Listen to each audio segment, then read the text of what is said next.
In this video, we'll explore how to solve simultaneous equations. Simultaneous equations are two equations with two unknowns. To solve them graphically, plot both equations on the same graph. The point where the lines intersect is the solution.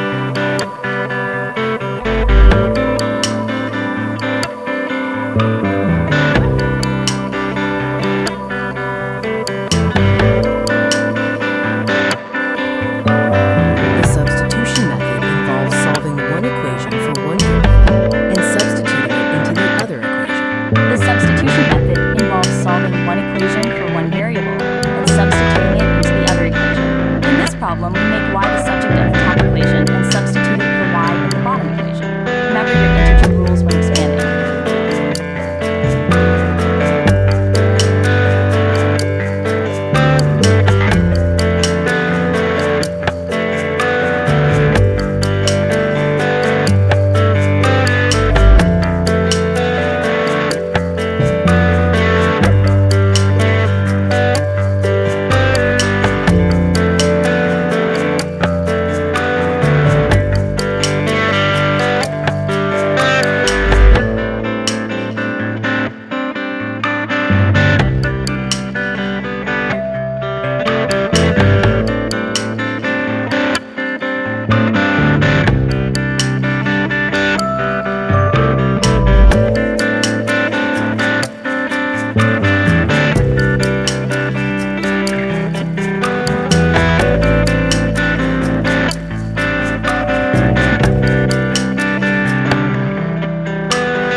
To eliminate one variable. The elimination method involves adding or subtracting the equations to eliminate one variable. In the same problem as last time, we solve for x and y by the elimination method.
Visit our website for more resources in algebra